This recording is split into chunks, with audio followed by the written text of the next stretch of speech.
जीवन में प्रभु चाहता है आपको बोलने के लिए पूर्ण आशा दिए। आगे 40-50 मिनट आपको हमारे बीच वचन बोलने के लिए है। प्रभु आपको आशीष दे सर।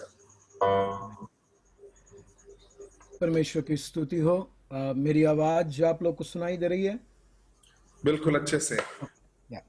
परमेश्वर की स्तुति हो। इस आपका शाम मेरे लिए सवेरे 10:15 बजा है। इस दिन के लिए मैं परमेश्वर को धन्यवाद करता हूँ। पास्टर शिबू सैमुअल और उनकी कलीसिया को मैं परमेश्वर मसीह यीशु के नाम में मेरा सलाम कहता हूँ। आप लोग जो जूम लाइन पर हैं, आप सबों को तकरीबन 22 गैजेट जुड़ा हुआ है। कुछ लोग सपरिवार हैं, कुछ लोग अकेले हैं। आप सबों को मसीह यीशु के नाम में मेरा सलाम। पिछले दिन पास्टर साहब ने मुझसे संपर्क साधा और मुझसे विनती किया कि मैं आज सवेरे आज शाम आपसे परमेश्वर के वचन से बोलूं। इन दिनों हर दिन एक दो बार परमेश्वर के वचन से बोलने का मौका परमेश्वर दे रहा है। जो मैं एक कलीसिया का पास्टर होकर रहने के कारण, थोड़ी सी बड़ी कलीसिया होने के कारण हमारा चर्च में एक बार विजिटिंग करने के लिए तकरीबन 3 से 3.5 महीने लगते हैं।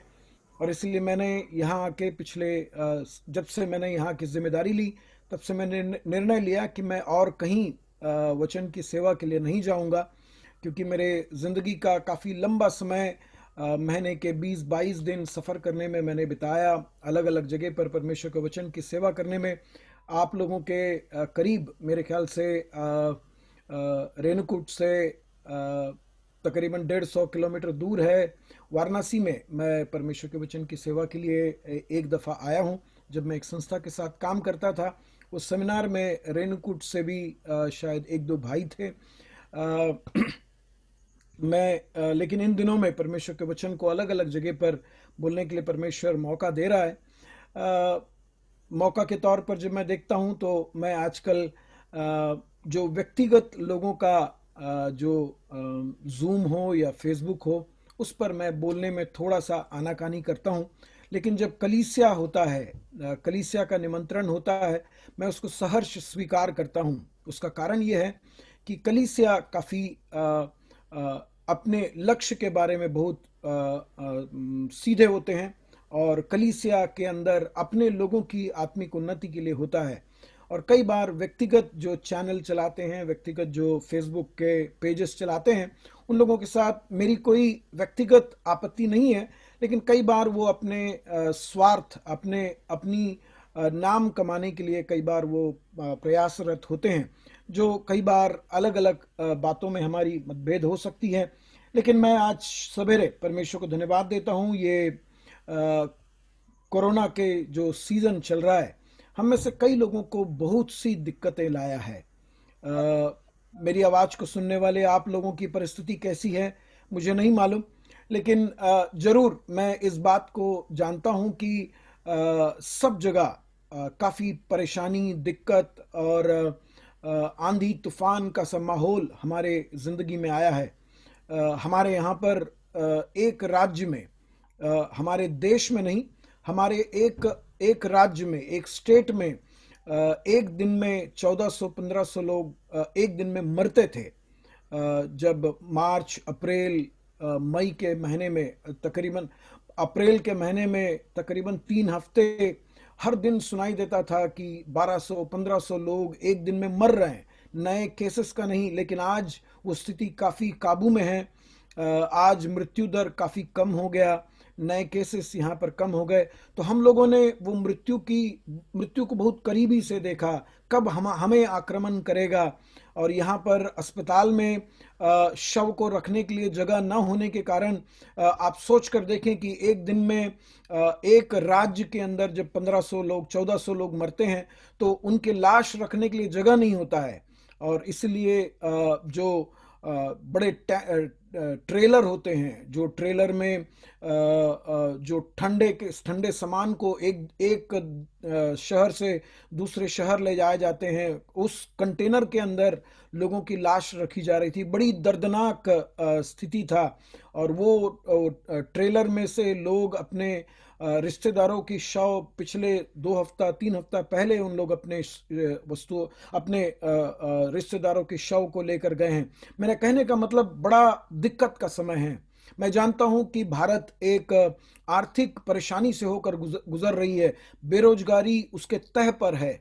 और शायद आप लोग जो न्यूज़ को हर दिन देखते हैं, मैं भी जरूर उत्तर भारत के समाचार के बारे में बहुत करीबी से मैं देखता रहता हूं। आप में से कुछ लोग कम से कम जानते होंगे कि हम भारत का जीडीपी नेगेटिव में 23.9 तक में पहुंच गया है, जो शायद पिछले 40-50 साल के अंदर कभी नहीं आया। बेरोजगारी बहुत ज़्यादा है। अगस्त के महीने में तकरीबन 5 लाख लोगों की नौकरी चली गई। और जिन लोगों को तनख्वाह था उनकी तनख्वाह कम हो गया। कुल मिलाकर जीना बड़ा मुश्किल हो गया। आप में से कई लोग शायद प्रार्थना करते होंगे कि प्रभु, ये समय ऐसा क्यों आया और ऐसा ये कब तक चलेगा। अब एक वैक्सीन के बारे में इधर उधर सब वैक्सीन की बात की जा रही है, लेकिन कोई भी सच्चा वैक्सीन नवंबर दिसंबर से पहले आना बड़ा अनहोनी बात है। क्योंकि ये ऐसा नहीं कि दिन दुगनी रात चौगुनी करके इसको बनाया जा सकता है। इसके लिए काफ़ी मेहनत करना पड़ता है। मेरे कलीसिया के 5 लोग इसके वैक्सीन को डेवलप करने के लिए, उसको बनाने के लिए अलग अलग कंपनियों में वो लोग काम करते हैं। उसमें उन लोग साइंटिस्ट है। और वो कहते हैं कि कोई भी वैक्सीन अभी आ गया बोलने से उसकी काफ़ी सारी प्रतिक्रियाएं हो सकती है। उसका जो अंजाम बहुत बुरा हो सकता है। और नवंबर दिसंबर से पहले कोई भी वैक्सीन नहीं निकल पाएगा। और लोग दक्षिण के तरफ देख रहे हैं कि दक्षिण से वैक्सीन डेवलप होगा और आएगा। और ये क्योंकि दक्षिण में उसकी आयाम काफ़ी अलग होता है। और दूसरे देशों के बारे में एक दिन हमें व्हाट्सएप में सुनाई देता है कि चीन ने बना दिया, एक दिन सुनाई देता है रूस ने बना लिया, एक दिन पता लगता है कि पुणे में बन रहा है। ये इस प्रकार के अफवाहों के अंदर और जब वो कुछ नहीं होता है तो हमारे अंदर वो असमंजस, वो जो कोई बात के बारे में हम सोच नहीं सकते हैं, अनिश्चितता हमारे अंदर तह करती जाती है और हम बड़े परेशानी में पड़ जाते हैं।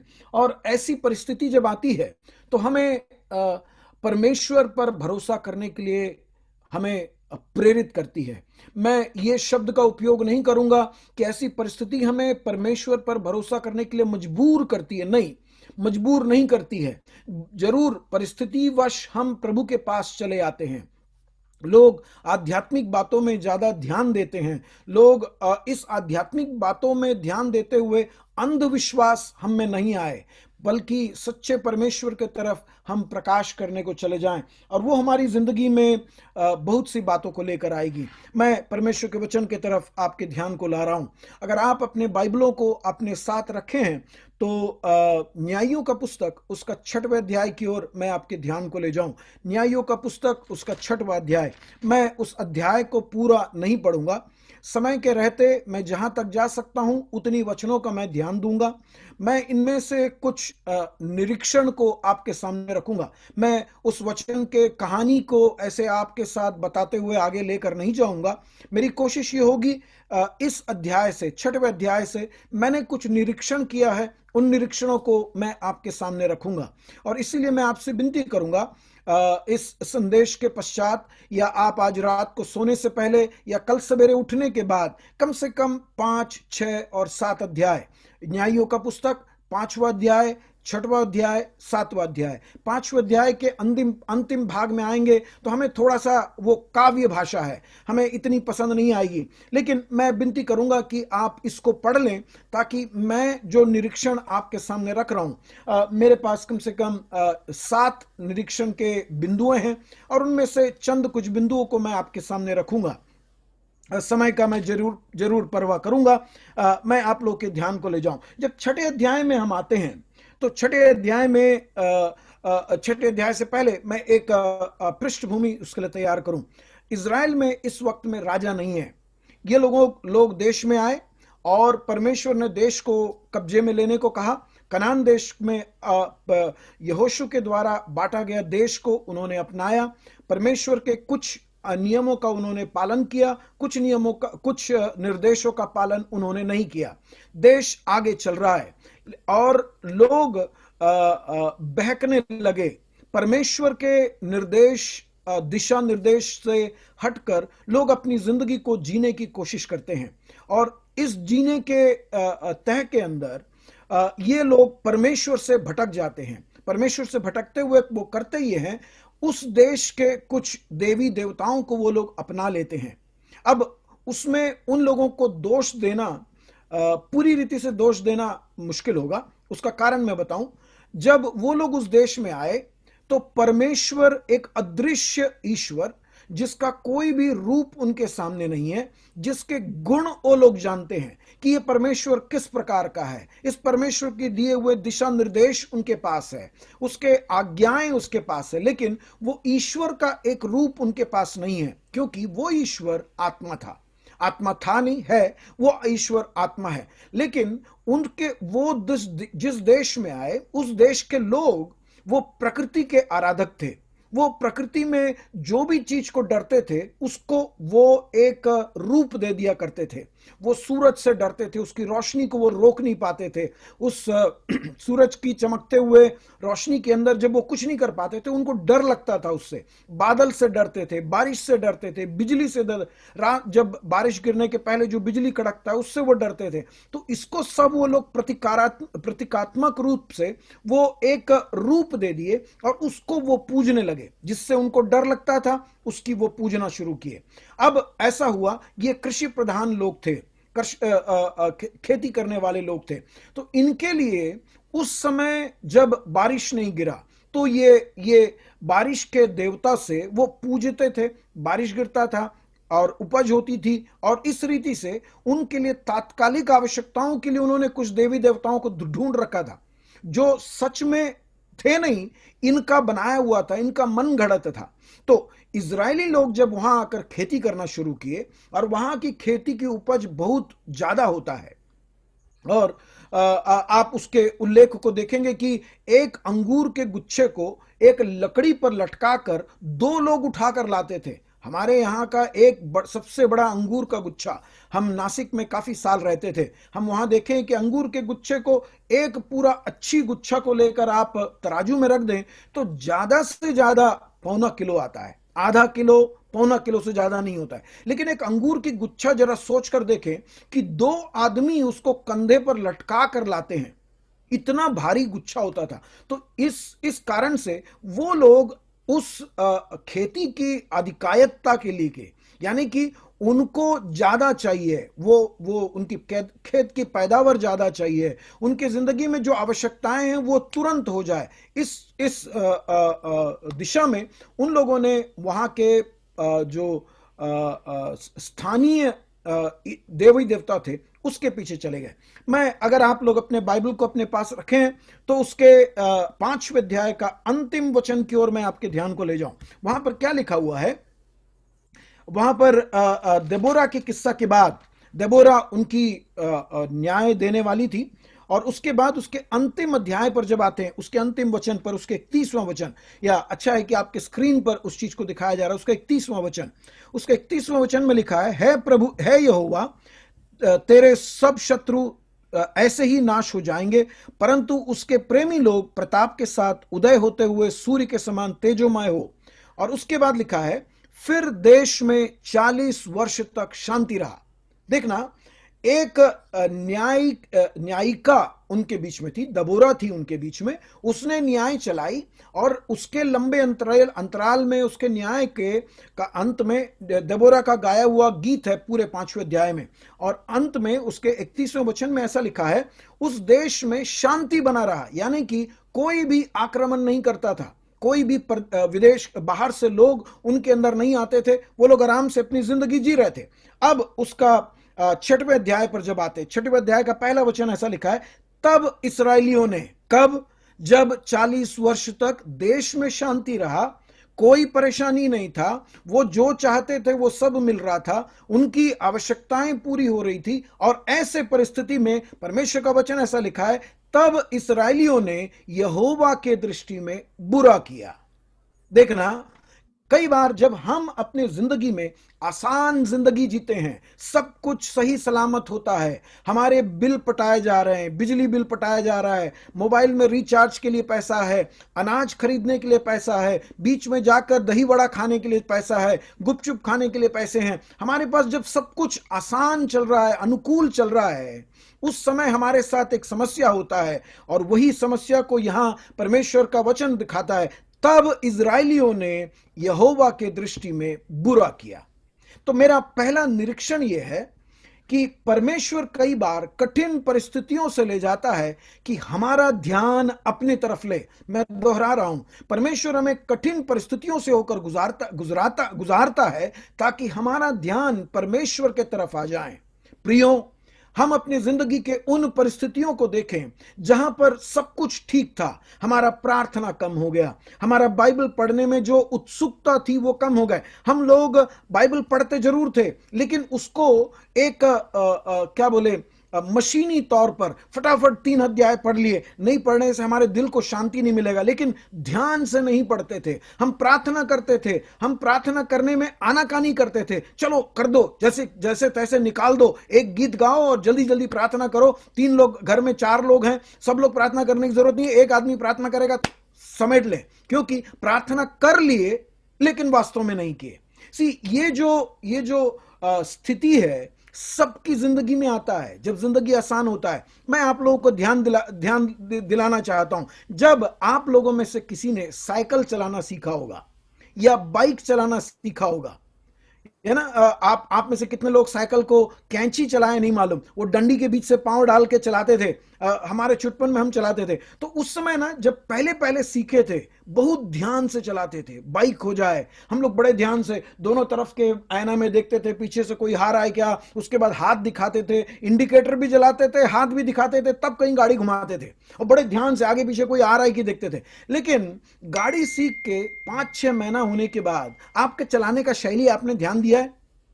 हम लोग इंडिकेटर जलाते हैं, आगे से पीछे से कुछ नहीं देखते हैं, हमारा दोनों आईना तैयार रहता है बाइक में, लेकिन हम क्या है, धड़ से घुमा देते हैं, क्योंकि हम में वो एक भावना चली आती है कि ऐसा चल सकता है। और ऐसे ही आज आत्मिक दुनिया के अंदर हो गया। मैं आपकी कलीसिया को बिल्कुल भी नहीं जानता, आपके पास्टर साहब से मेरे चैट पर बात हुई है, मैं आपकी स्थिति को नहीं जानता, लेकिन मैं इतना जानता हूं कि सारे लोग, मैं अपने आप को भी मिलाकर कहता हूं, जब हम थोड़ी दिन एक ही काम को करते हैं तो हम में वो आरामदायक, हम एक संतुलन बना लेते हैं और हम उसको आसानी से चला देते हैं। मैं कई बार यहां पर गाड़ी चलाकर कई जगह पर जाता हूं और कई बार ऐसा होता है जहां पर हमेशा जाता हूं उस रास्ते में मैं चुपचाप ऐसे कुछ सोचकर या फिर गाना सुनकर गाड़ी आगे निकल जाती है, तब पता लगता है मेरे को मुड़ने का जगह निकल गया, क्योंकि हम इस प्रकार की एक जिंदगी जीते हैं। मैं वचन में आपको वापस ला रहा हूं, तो यहां होता यह है, परिस्थिति वहां पर कठिन हो जाता है। वो पहला वचन ही क्या कहता है मालूम है? तब इजरायलियों ने यहोवा की दृष्टि में बुरा किया, इसलिए यहोवा ने उन्हें मिद्यानों के वश में 7 वर्ष रखा। इसलिए, किस लिए? क्योंकि वो यहोवा की दृष्टि में बुरा किए। कब किए बुरा? जब वो लोग, जब 40 साल की शांति बनी हुई थी। आज मैं आप लोग के ध्यान पर लाऊं क्या, ये कोविड अपने आप में बहुत बुराई किया है। हमारे प्रियजन नष्ट हो गए, हमारा संपत्ति नष्ट हो गया, बैंक में जो पैसा था बेरोजगारी होने के कारण उसको निकालकर जिंदगी चलाना पड़ा, सब जगह पर परेशानी है। लेकिन मैं एक बात आपको ध्यान दिलाऊं, हमारा सब कुछ नष्ट भी हो जाए, अगर हम परमेश्वर के साथ के संबंध को यह बनाता है तो प्रेज द लॉर्ड। कोरोना के लिए, कोविड के लिए धन्यवाद कि इसके कारण से हम परमेश्वर के करीब आए। कई लोग प्रार्थना करना शुरू किए। मैं नहीं कहता हूं कि कोविड अच्छा हुआ, आना ही था, ऐसे मैं नहीं कहता हूं, लेकिन उसके आने के कारण हमारी जिंदगी में परिवर्तन आया। अब मैं आपको वचन के तरफ ले जा रहा हूं। मिद्यानी लोग ये बड़े ऊंचे फूंचे टाइप के लोग थे, यानी कि हमारे हिंदी भाषा में जिसको हम राक्षस कहते हैं, हमारे भारत में वो खली के बारे में बात करते हैं जो 7 फुट ऊंचा है। मैं सोचा था कि इतने बड़े बड़े लोग नहीं होते हैं, ऐसा मैं सोचा था। जब मैं भी भारत में था तो शायद शर्ट का साइज, इसके कंधे के हिसाब से शर्ट का साइज नापा जाता है, तो 40 42 44 लोग थोड़ा अच्छे हेल्दी होंगे तो 44 का शर्ट पहनते हैं, और कुछ और लोग थोड़ा ज्यादा होने से 46 तक के शर्ट दुकानों में मिलता था। लेकिन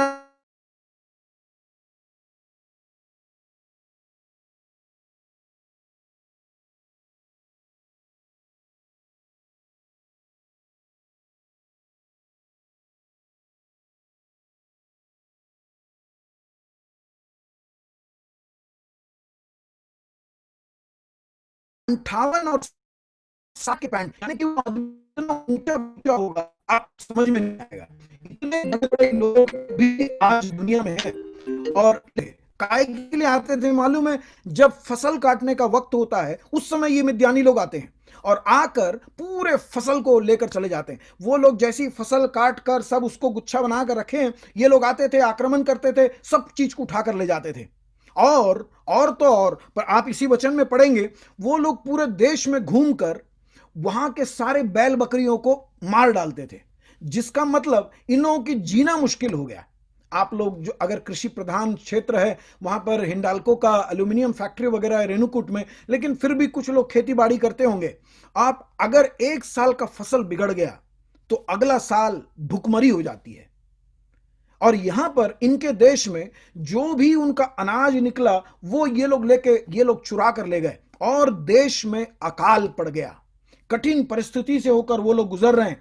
और लेकिन ये परिस्थिति के अंदर ये ऐसा नहीं कि 1-2 साल हुआ, अगले 7 साल ये चलता रहा, यानी कि भुखमरी का, अकाल का तह उनके जिंदगी में चले आया। अब ये लोग बहुत परेशान हो गए। अब जब उसको पढ़ना शुरू किया तो मैंने ये सोचा, इन लोग पहले ही साल में इन लोग परमेश्वर को पुकारना था ना। लेकिन हमेशा हम लोग सबके साथ में होता है, जब एक छोटा सा जुकाम होता है हम लोग क्या सोचते हैं, अरे पैरासिटामोल दे दे, क्रोसिन दे दे, ठीक हो जाएगा।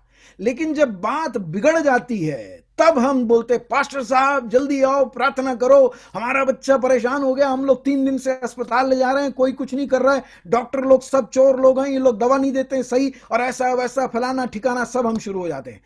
प्रियो, हमारे जीवन में, हमारी जिंदगी में जब परेशानी शुरू होती है, एक काम हमें जो करना है, जो हम नहीं करते हैं, वो है परमेश्वर के कदमों पर गिरना। हम प्रार्थना जरूर करते हैं कि प्रभु मैं धूल और मिट्टी हूं, हम ना धूल हैं, हम ना मिट्टी हैं। ये सब क्या है, प्रार्थना में एक लय बनाने के लिए ना हम लोग धूल मिट्टी बोल देते, प्रभु हम लोग कीड़े हैं, प्रभु हम लोग धूल मिट्टी हैं, प्रभु कोई भी धूल नहीं, कोई भी मिट्टी नहीं, हम सब में अपनी अहम है।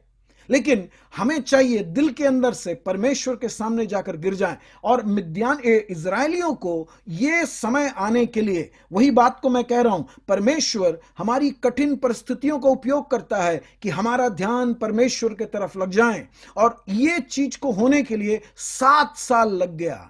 7 साल में अकाल आकर वहां पर उसका तह बन गया। वहां पर हरियाली है, बारिश गिरता है, सूरज आता है, उपज उगता है, उसमें पैदावार होता है, फसल अच्छी होती है, लेकिन फसल उनको नहीं मिल पाता है। प्रियो, अगर आप मेरी आवाज को सुन रहे हो, आपकी जिंदगी में ऐसी परिस्थिति है जहां सब कुछ अच्छा होता है, आप नौकरी में जाते हो, कमाते हो, लेकिन महीने के 20 तारीख हो जाता है, आपका पूरा बचा पूंजी खत्म हो जाता है। कैसे खत्म होता है आपको नहीं मालूम है। आप महीने के शुरुआत में राशन लेते हो और 20 से 25 तारीख के बीच में राशन खत्म हो जाता है। आपके हाथ में पैसे बहुत आते हैं, लेकिन कहां निकल जाता है आपको नहीं मालूम होता है। मैं आपको बताऊं प्रियो, आपको परमेश्वर को आदर करना सीखना है, परमेश्वर के हाथों में समर्पित करना सीखना है। हमें परमेश्वर के, मैं आपको एक शब्द बताता हूं जो नए नियम का एक शब्द है,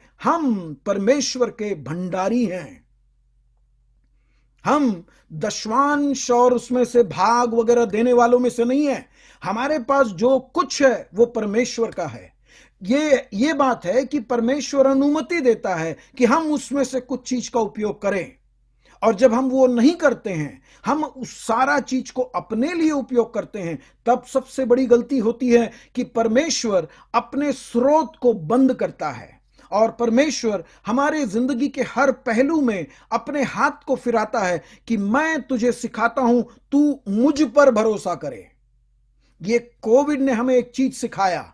हम सोचते थे हम कमाते हैं तो रोटी मिलती है, और रोटी मिलती है तो हम खाते हैं और उससे हमारी भूख मिटती है। कुल मिलाकर हम कमाते हैं तो हमारी भूख मिटती है, ये चीज हमेशा हम सोचते थे। लेकिन आज ये कोरोना ने हमको सिखाया कि हमें हमारी भूख मिटने के लिए नौकरी की जरूरत नहीं है, परमेश्वर का बरकत मेरे और आपके जीवन में चाहिए। और वो बरकत नहीं है तो घर में खाने के लिए भरपूर होने के बाद भी आप भूखे रह जाओगे। किसी भाई ने कुछ दिन पहले कुछ साल पहले मुझे एक टेक्स्ट भेजा कि गरीब भोजन के लिए दौड़ता है दिन भर और तब कहीं जाकर उसको भोजन मिलता है, और अमीर खाने के बाद उसको पचाने के लिए दौड़ता है। तो सब मिलाकर सबको दौड़ना पड़ता है। लेकिन मेरे भाई मेरे बहन, हमारी जिंदगी में अगर परमेश्वर को पहला स्थान दे, हमारी जिंदगी में उसका अपना मायना रहेगा। कितने बार हमारी जिंदगी में परिस्थितियां अनुकूल होते वक्त हम परमेश्वर की तरफ ध्यान नहीं देते हैं, और हम फिर सोचते हैं कि जो भी नकारात्मक परिस्थिति हमारी जिंदगी में आते हैं वो परिस्थितियां परमेश्वर का परीक्षा है। परमेश्वर हमें जांच रहा है, परमेश्वर हमें हिला रहा है। मैं उस बात पर इस वक्त में टिप्पणी नहीं करूंगा, लेकिन इतने बताऊंगा कि परमेश्वर हमें अपने पास लाने को देखता है। हमारी कठिन परिस्थितियों में परमेश्वर हमें परखता है और अपने करीब लाता है। जिन बच्चों से वो प्यार करता है उनको वो ताड़ना देता है। ताड़ना उसको बिगाड़ने के लिए नहीं, उसको शर्मिंदा करने के लिए नहीं, उसको तोड़ने के लिए नहीं, उसको झुकाने के लिए कि वो अपने पिता पर और भरोसा करे, पिता के दिशा निर्देश को सुने, समझे, उसको लागू करे। मैं आज आपसे सवाल पूछूं, मैं आपकी कलीसिया के आध्यात्मिक स्थिति को बिल्कुल भी नहीं जानता हूं, लेकिन आज मैं एक जनरल सवाल मैं आपके सामने करना चाहता हूं। भाई और बहनों, आप लोग कितने प्रचार को सुने हो? कितने प्रचार को सुने हो? कितने बार अलग अलग परमेश्वर के दासों के द्वारा अलग अलग रीति से परमेश्वर ने आपसे बातें किया है, लेकिन जब उसको लागू करने का समय आता है तो क्या आपने उसको लागू किया है? परमेश्वर, और यही चीज इजरायलियों के साथ हुआ। परमेश्वर ने उनको दिशा निर्देश दिया था, 40 साल उनको मरुस्थल से लाते हुए पूरा दिशा निर्देश दिया, उनको प्रशिक्षित किया, उनको परमेश्वर पर भरोसा करने के लिए सिखाया। उनके डब्बे के अंदर के चावल से या अनाज से वो लोग नहीं पलते थे, परमेश्वर का दिया हुआ मन्ना। और जब उनको मांस खाने की जरूरत पड़ती थी तो परमेश्वर उन्हें पक्षियां देता था। रात को आग का खंबा, दिन में बादल का खंबा, हम गाना गाते हैं, वो उस रीति से परमेश्वर उनको लाया। जब उनको पानी की जरूरत पड़ी तो उसने पानी दिया, कहीं कड़वा पानी आया, कड़वा पानी को मीठा करके दिया। सब कुछ परमेश्वर ने किया। काय के लिए? चलाने वाला मैं हूं, चलाने वाले तुम नहीं हो। तुम अपने आप को नहीं चला सकते हो, तुम्हें मुझ पर भरोसा करना पड़ेगा। ये सब करके लाने के बाद भी जब आपने अनुकूल परिस्थिति में रहने लगे तो आप परमेश्वर से बहक गए। तब परमेश्वर क्या करता है? वो हमें अपने करीब लेकर आता है। एक परमेश्वर का जन ने एक बात को कहा, उसको बोलकर मैं अपने शब्द को समाप्त करूंगा। जब हम आनंददायक जिंदगी में होते हैं उस समय परमेश्वर हमसे फुसफुसाता है। जब हम आनंद में रहते हैं, सब कुछ अच्छा होता है, उस समय परमेश्वर हमसे फुसफुसाता है। लेकिन जब हम दर्द में हो जाते हैं, जब हम परेशानी में पड़ जाते हैं, परमेश्वर हमारी विवेक से चिल्ला कर बोलता है। जब हम आनंद में होते हैं तो वो फुसफुसाता है, जब हम दर्द में होते हैं तो परमेश्वर हमारे विवेक से वो चिल्ला कर बोलता है। और उस समय परमेश्वर दर्द को, परेशानी को वो मेगाफोन या फिर वो चोंगा टाइप का उपयोग करता है कि धीरे से बोले तो जोर से सुनाई दे। हमारे चर्च में, आपके चर्च में भी होगा जहां पर माइक लगे होते हैं। परमेश्वर दर्द को माइक के रूप में उपयोग करता है कि हम उसकी आवाज को स्पष्ट और जोर से सुने ताकि हमारा ध्यान न भटके। तो मैं अपनी पहली बात को कहा कि परमेश्वर हमारी जिंदगी के परेशानियों का उपयोग करता है कि हमें अपने पास लेकर आए।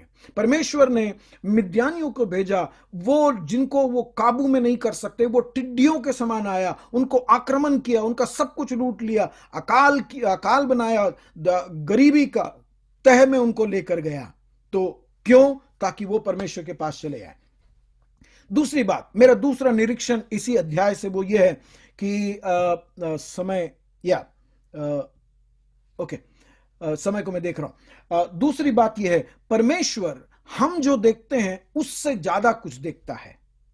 हम परिस्थितियों को जैसा देखते हैं उससे ज्यादा परमेश्वर देखता है। मैं आपको याद दिलाकर चलूं कि हम एक छोटी सी बातों को देख पाते हैं, हमारी दो ही आंख जहां तक, दो नजर जहां, आंखों से नजर जहां तक पड़ती है वहीं तक देखता है। लेकिन सर्वज्ञानी सर्वव्यापी परमेश्वर हर चीज को दूसरे स्तर पर देखता है। यह है हमारा परमेश्वर की खासियत।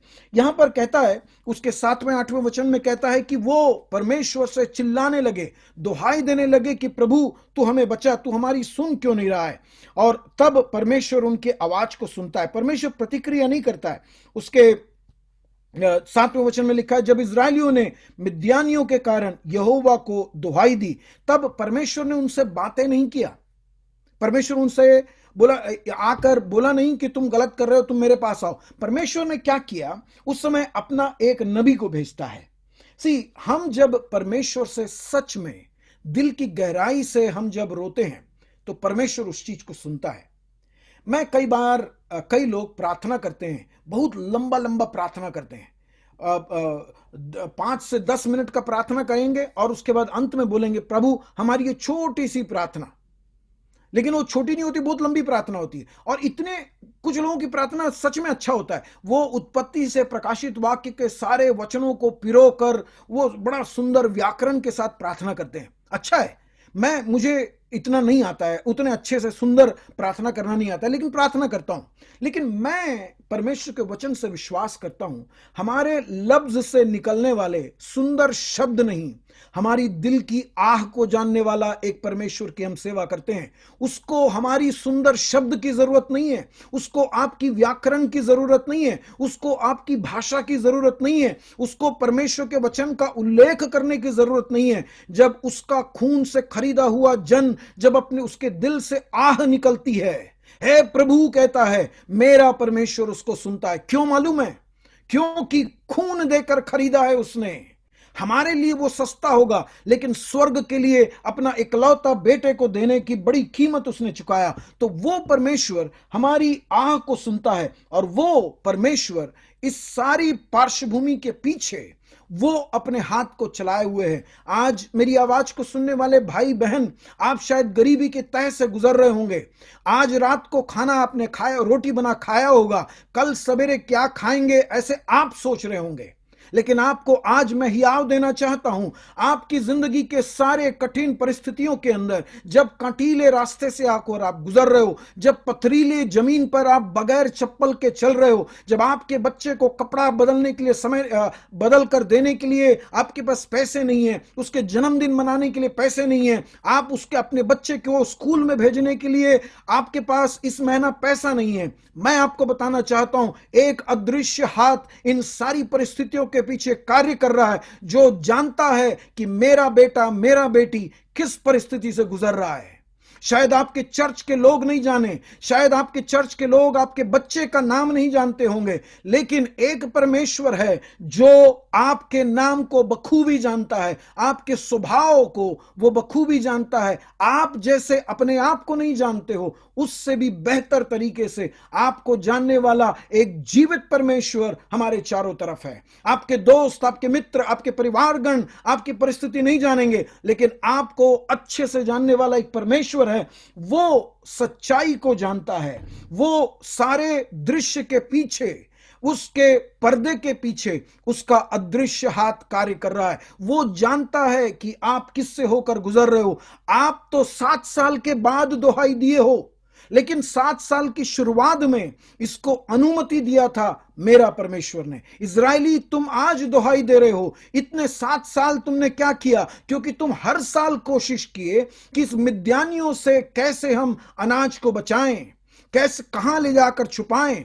लेकिन मिद्यानी लोग इनसे भी ज्यादा दिमागदार लोग थे, वो उनमें ज्यादा अकल थी, वो ढूंढ निकालते थे।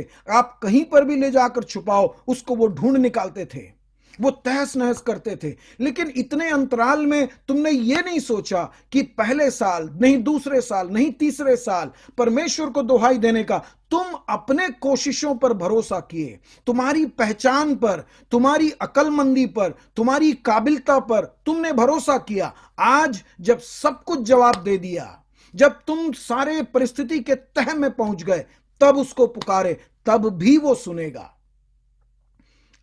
आप नहीं जानते थे इस परिस्थिति के पीछे उसका हाथ कार्य कर रहा था।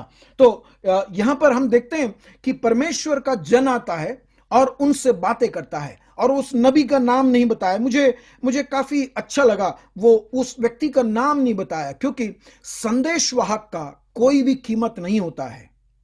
मैं कई बार जब कहीं पर मैं बोलने के लिए जाता हूं, अभी तो जूम पर है, लेकिन जब मैं कहीं पर बोलने को जाता था, जब पहले जाया करता था, मैं अपने मुझे आमंत्रित किए हुए व्यक्तियों से कहता था, मेरी बहुत बड़ा परिचय देने की जरूरत नहीं है, ना मेरा बड़ा परिवार है, ना मेरी बड़ी ओहदा है, मैं कुछ नहीं हूं, मैं एक संदेशवाहक बनकर आया हूं।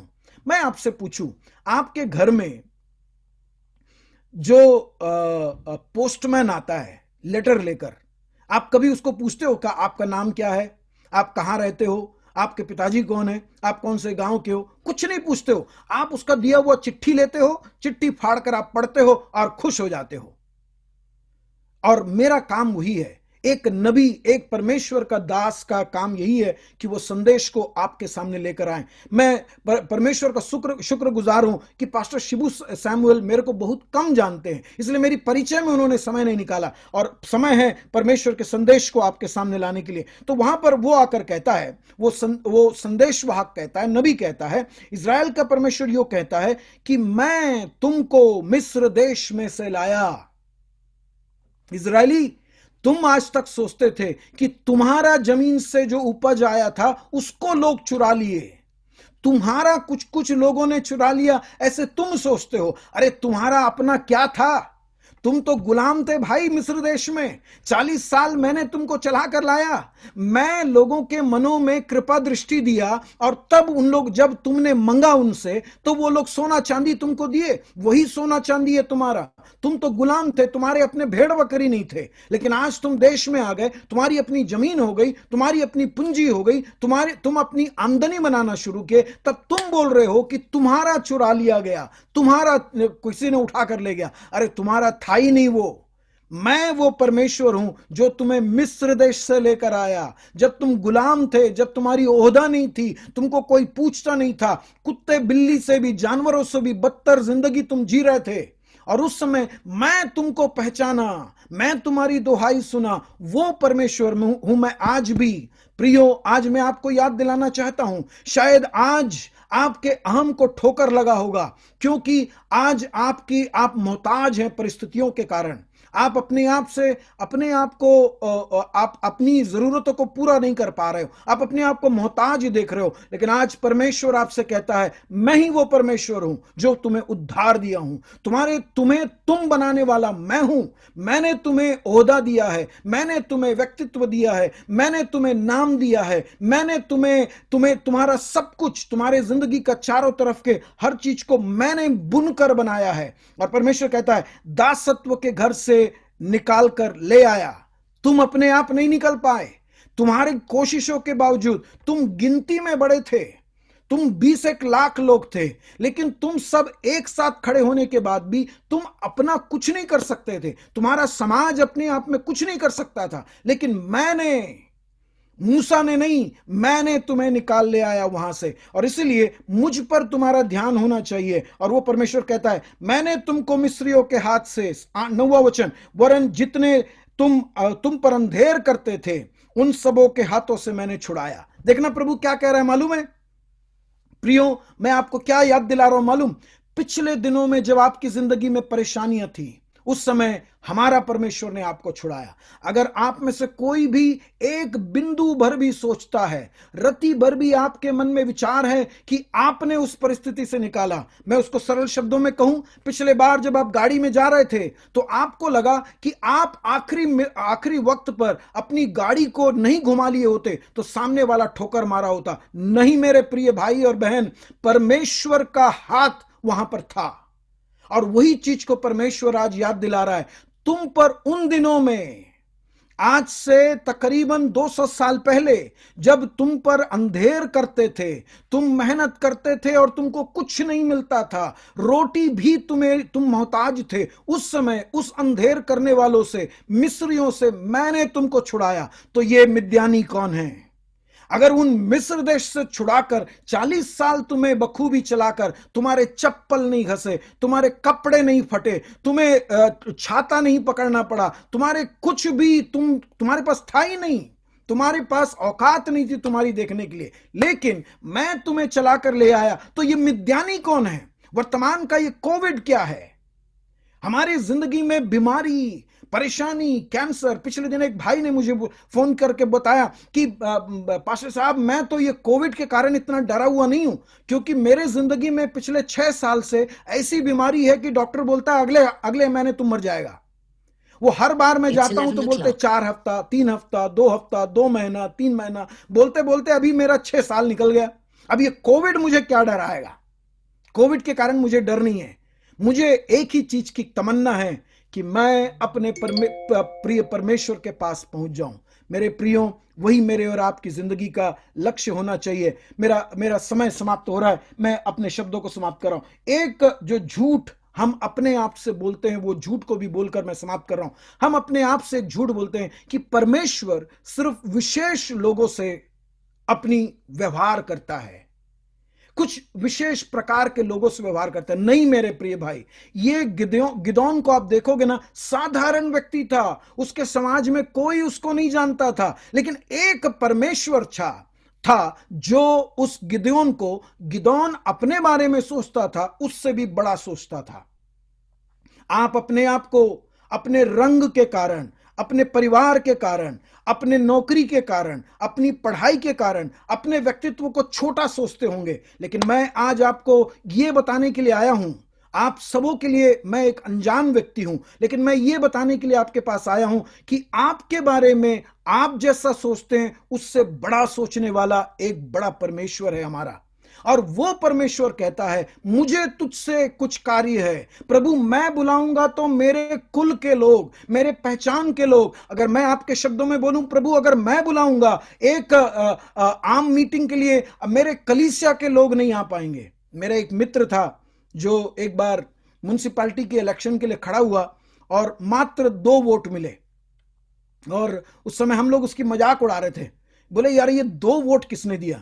बोला अभी वोटिंग होकर मैं हार गया, मेरा जमानत भी जब्त हो गया, और मैं इतने दिन में सोच रहा हूं मेरी पत्नी ने भी मेरे को वोट नहीं दिया है, लेकिन ये 2 देने वाला कौन है? गलती से किसने मेरे को वोट दे दिया?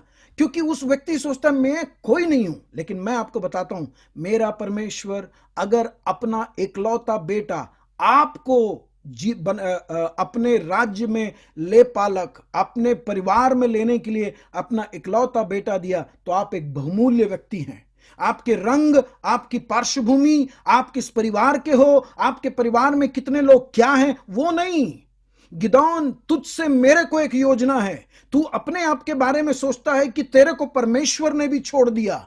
मिद्यानियों से तू नहीं बचा सकता है। तू जैसे तैसे तू अपनी काम को कर कर अपना अपना अपना रोजी रोटी निकालने को देख रहा है। नहीं, तुझसे बड़ा कार्य है।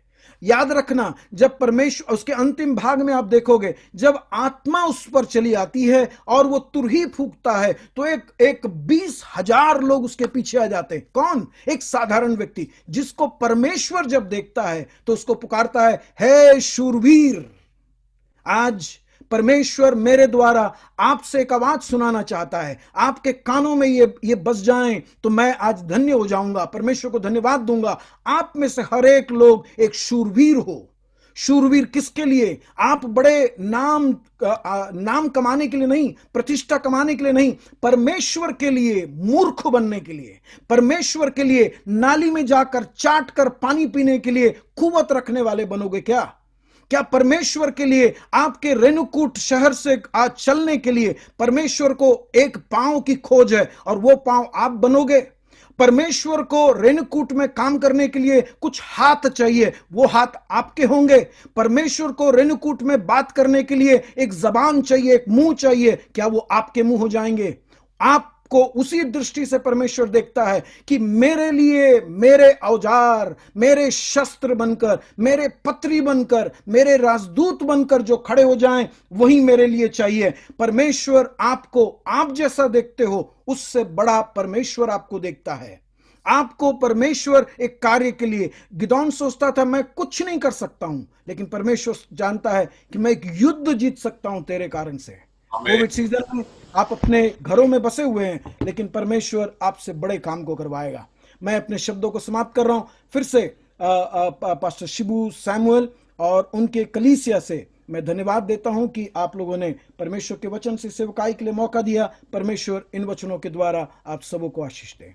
थैंक यू पास्टर जी, हमारे बीच में आकर परमेश्वर की श्रेष्ठ वचन को जो हम लोग चाहते थे, हम लोग इंतजार थे, वो वचन आपने हमको दिया, हमको हालेलुया प्रभु के सामर्थ्य को दिलाया, हालेलुया उसका दोहराया। हम आपको धन्यवाद करते प्रभु, उस देश में आपको बहुताय से इस्तेमाल करे, आपकी मिनिस्ट्री को, आपके परिवार को प्रभु बहुताय से आशीष करे। हालेलुया आगे भी हालेलुया कभी हमारे बीच में आने के लिए कष्ट कीजिए सर। हालेलुया भी प्रभु का दास के लिए पास्टर ओम प्रकाश जी प्रार्थना करेंगे।